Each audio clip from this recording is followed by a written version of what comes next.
Hello, welcome back. So we're into the final couple of speakers for the day. Wow, it's been a long day. Just been chatting to Nick about what we're going to do for dinner. I think he's going to order Chinese, and I was going to order pizza, but now I think it might have to be Chinese after this. So definitely a takeaway kind of evening. Anyway, let's bring our next speaker on. So we have Klaus Landsdorf. I think I got that right. Who is CEO and founder at Initiationware, I believe, and we're going to be talking about end-to-end testing. So, right, that's correct. Cool. We had some questions earlier on end-to-end testing, so hopefully, okay, then see. You can ask them. Okay, Klaus, over to you. Thank you very much. Welcome to the talk, and I hope it's really interesting for you to talk about testing for Node-RED, especially here in the IoT use case, because we have more needs in the industrial IoT for testing our software, because we want to be ready to go with our software with each version, and we just want to get releases for our software if it do what it does before and have maybe some new features, or if you found a bug, then the fix is inside. In the best case, we have also a fix for it in our tests. And my name is Klaus Landsdorf. I'm from Germany. I'm a Master of Science in Computer Science, and I'm doing software development since 2001, means more than 20 years now. I started as a user for Node-RED in 2015. It was a project from Schneider Electric, and they were really interested how it goes with Modbus to work with Node-RED, and if it is possible to use this with the machines, because in the industry we have a lot of devices, machines, which work with Modbus.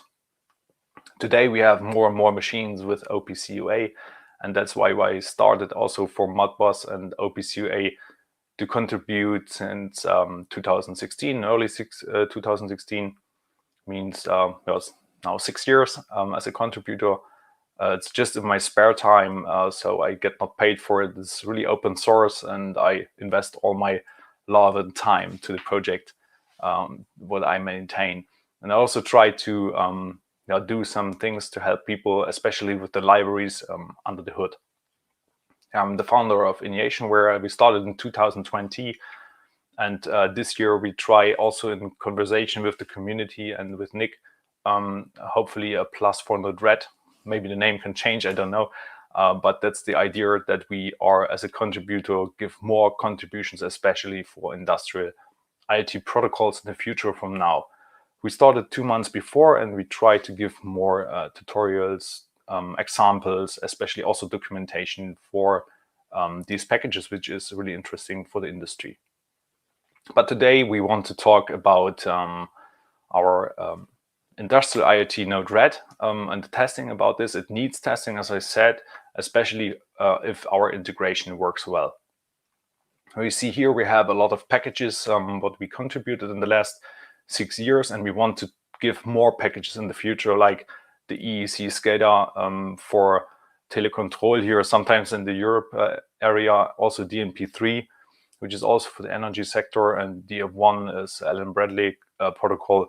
So we hope that we can really provide more protocols for Node-RED, especially from the idea of the plus for Node-RED.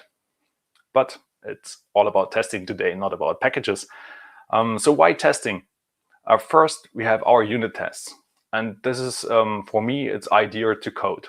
I have an idea where I want to implement a feature, and first I start really to write the test in the best case. And then I see that my test get passed from this unit test. The next step is mostly to see how my nodes or the software really integrates. Does it work? Can we see how let's see, a connector or client works together with a reader node? So that's the next step for me in testing mostly. And also here, why I want to see that it really works together, that the nodes are interacting great and it's integrating great with Node-RED also. But at the end, we want really to see our end-to-end tests. Means we really want to ask a server for data, want to get data back and see that the payload and all the structure of our data is as expected, and that we have no problems in the real communication and working of the package. Especially from an testing perspective here, If you find an error fast or a bug, then we have less costs to fix this also. And also in the industry, if we have a lot of unit tests, also integration tests and E2E tests, we can really have a great package at the end for Node-RED, so that we really have with each release all working again what we had working before, and hopefully more. That's why we test our packages, because it's a bit different for private packages, maybe not needed.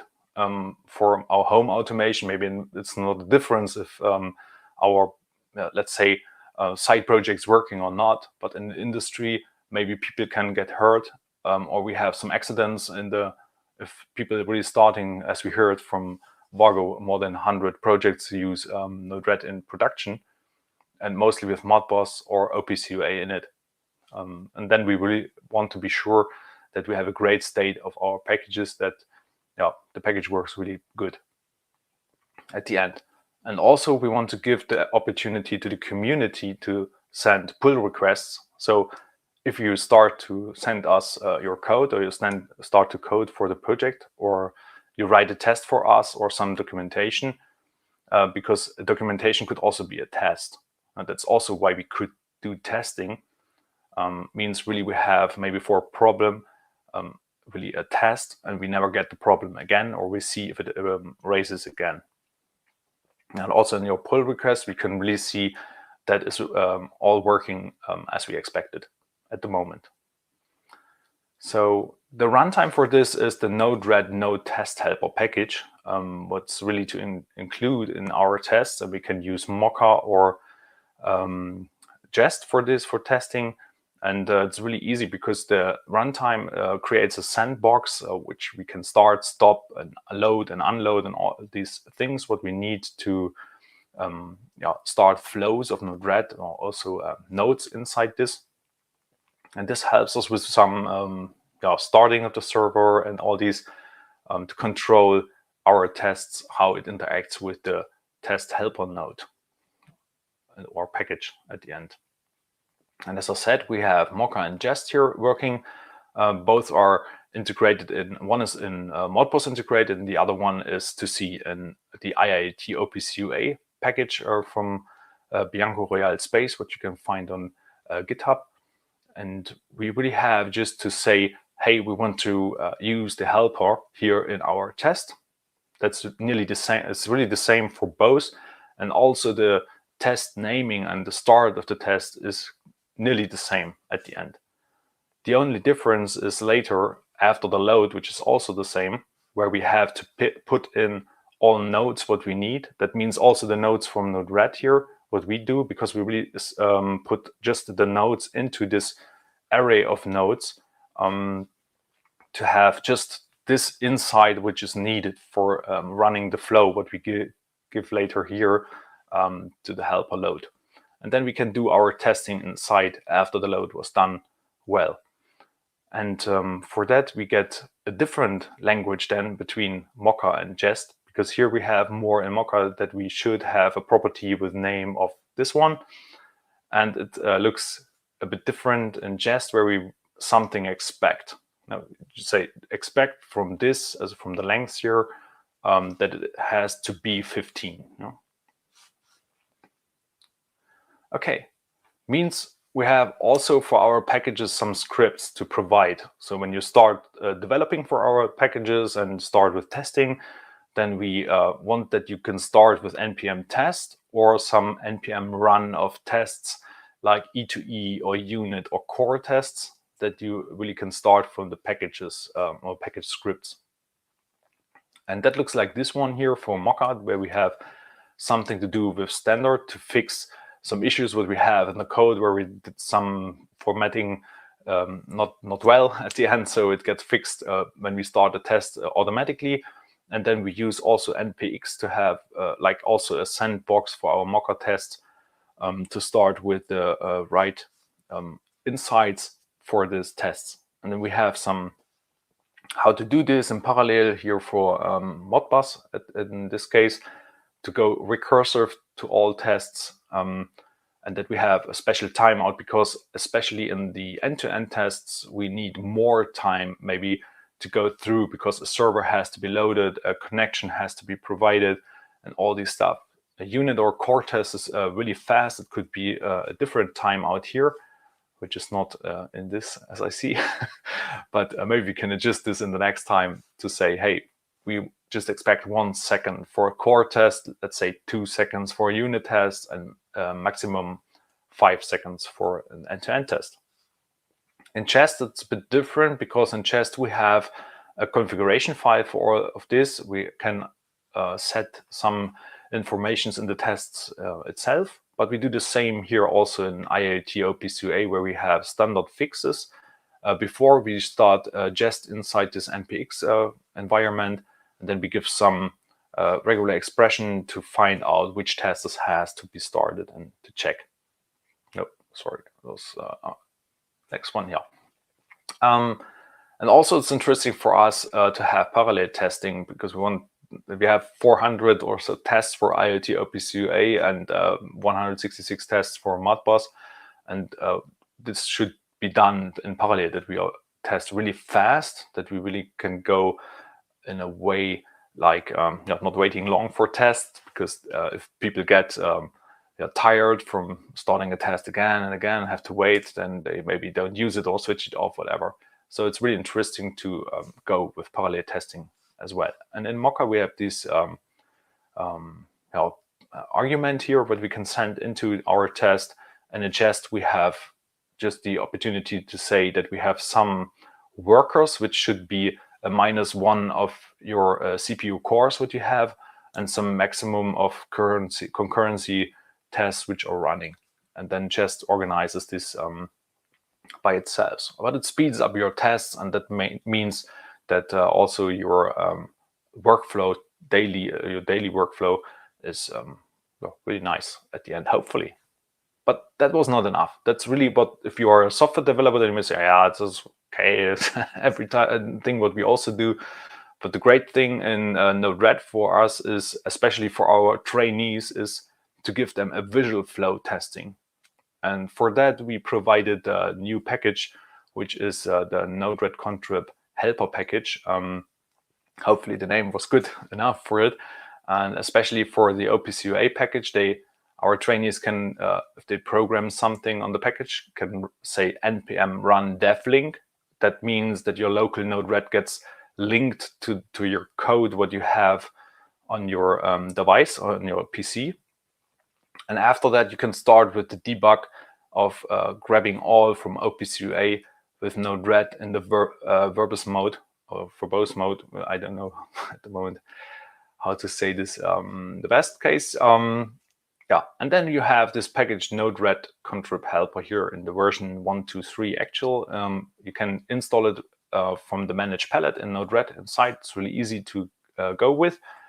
And it looks like the debug node at the end.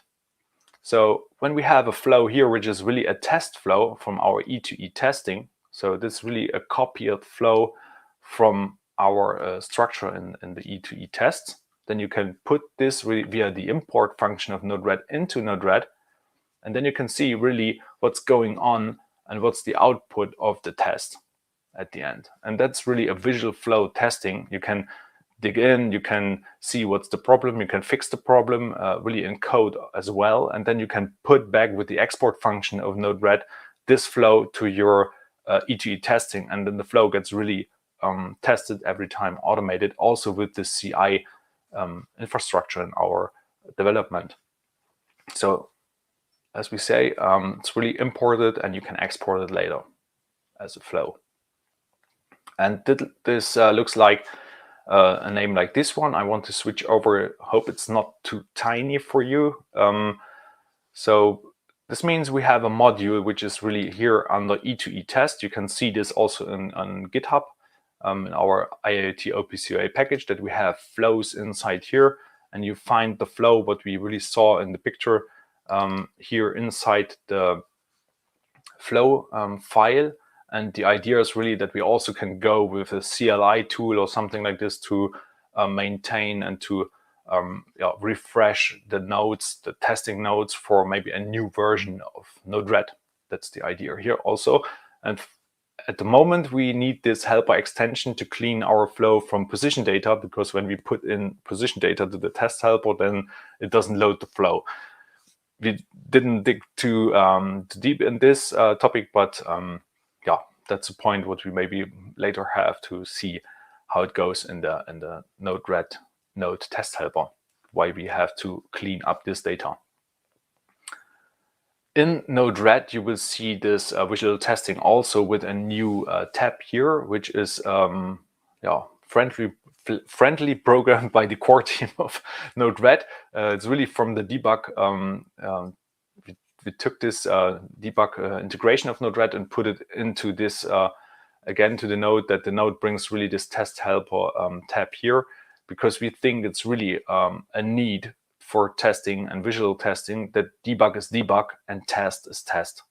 So it means your test helper node outputs will be raised up here in the new tab with this rocket, and your debugging is just in the debug to see.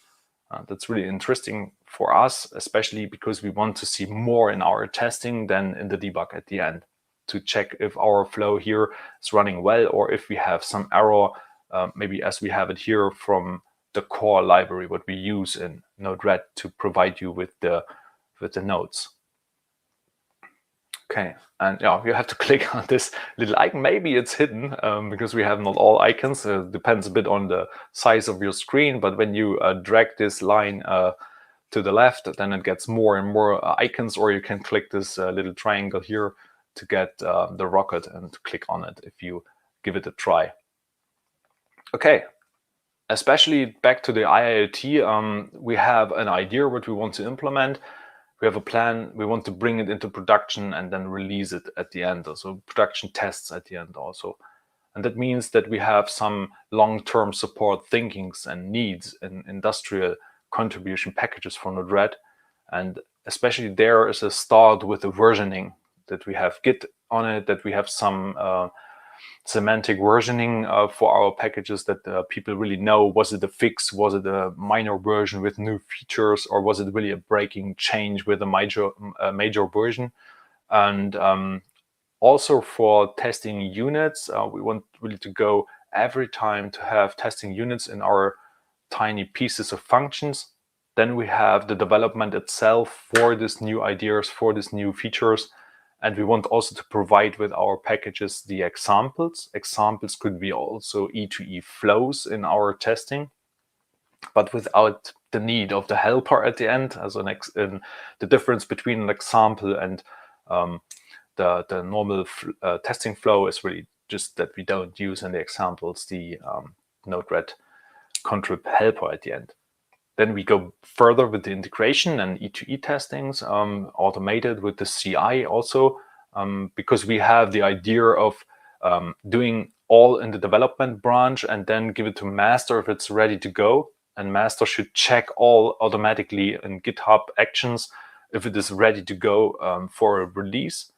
So we have really a deployment of continuous integration, means GitHub Actions will build the code, what we send out to master, and if it's ready to go, it will also publish the data. Means when you send a pull request to us, you have no access to publish, yes, but the idea is that every developer has to pass the tests of the master branch, and then you get a release if you accept your pull requests. And this is really important, we think, for the industry. Then, as we had it before with the Modbus package, it's not working if we have industrial IoT packages and everybody changes things and without any new tests or to see if all things working as we expected. And this is a little door which we really should go through, that we have for the quality of Node-RED contrib packages, the continuous integration and continuous deployment via master branches, just automated completely. You have to pass the tests, you have to provide tests, in the best case also for your new features and changes, and then we want to release it automatically. And the best case, if you have more time, not just the code, then it would be really great to get also some documentation. We want also to provide documentation. We know how hard it is, especially if it's your spare time. But we think that it's also possible in the future to provide the community with ebooks about our packages for Modbus, OPC-UA, BugNet, hopefully more, and also in the future for more and more protocols for the industrial IoT. That's what I want to show you at the end for the questions. I'm really interested about this. And thank you very much for your attention. Hopefully we have enough time. We on mute. Yes, yeah, we're good for time. So I think so. We've still got we got the 10 minutes window for questions. I'm just looking. I think can also show some more really in detail in the test if somebody's interested. Yeah, I was going to say if you want to keep showing some stuff. I say we've got kind of 10 minutes to go, and I don't think we have any questions yet because they've mostly been answered. And they were more generic questions that have come on in the stream. But yeah, let's have a little bit more demo then. Okay, a little bit more demo. Is it great enough or big enough to see it really well?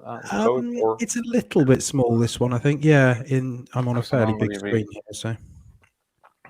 Because normally we should get rid of one of the. Or maybe you can show this really when we go here with this flow, and you see really it's a really flow with a name. Then I can show you how we can go with Node-RED really.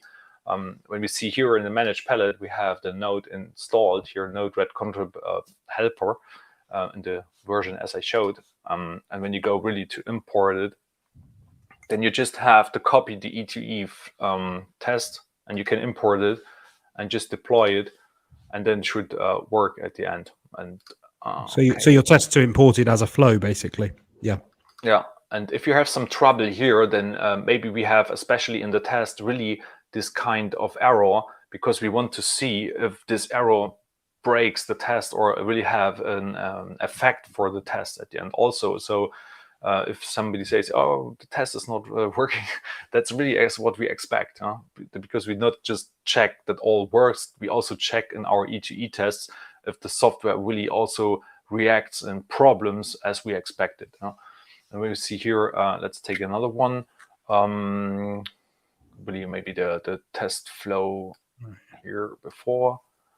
And it could also be the case that we need some, especially for the OPC-UA package, that we just provide with it's from the same flow at the end.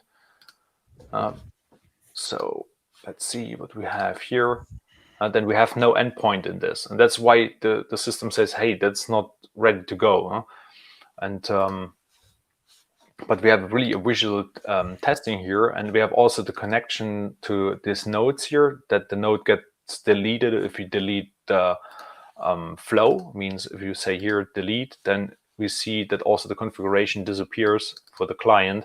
And because it's a big problem every time for people to say, oh, I don't know, my serial port is blocked now, I tested with the Modbus or whatever, and they forget about the configuration node because it's a hidden node for many people. Yes, yeah. I think the latest, is it Node-RED 3? One of them at some point a change was introduced to highlight. It does a pop-up now saying you have unused configuration nodes with I think Node-RED 3 introduced a link to view them to kind of prompt you to clean up.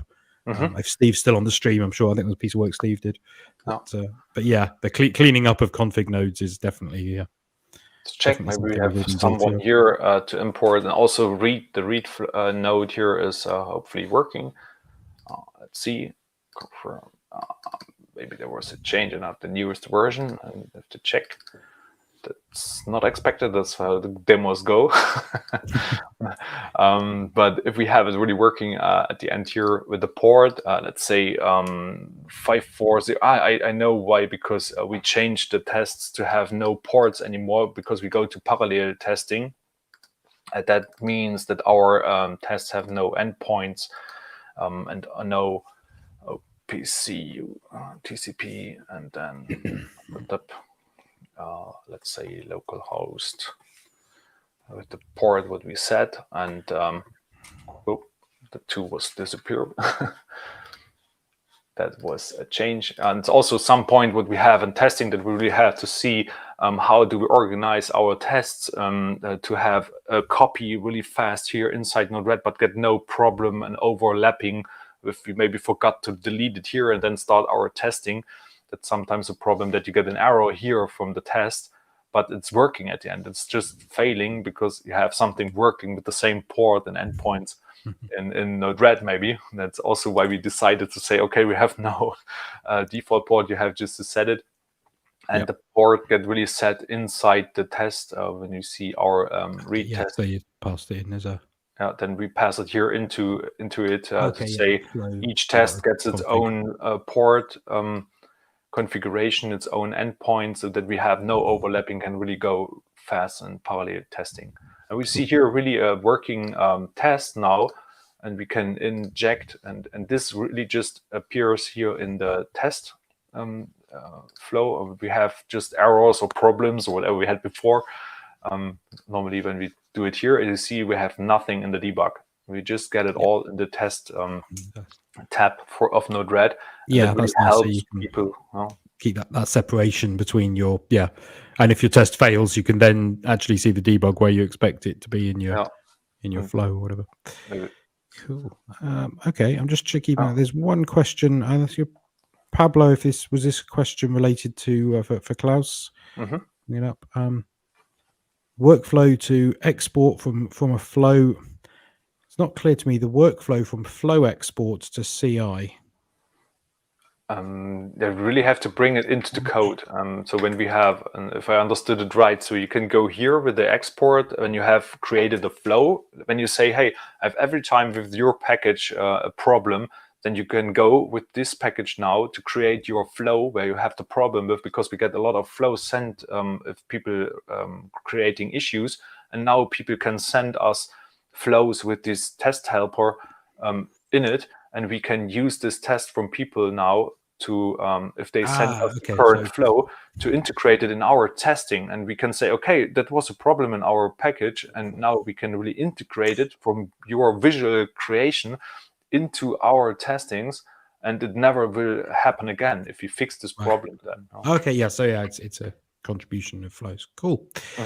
Okay, well, I think I don't think there's anything else. Yep, Pablo's said that's answered his questions, so that's good. But if there are more questions, I'm really open to talk about testing. Yes, cool. And you've got your links there. So thanks very much, Klaus. Speak to you soon. Yeah, thank you.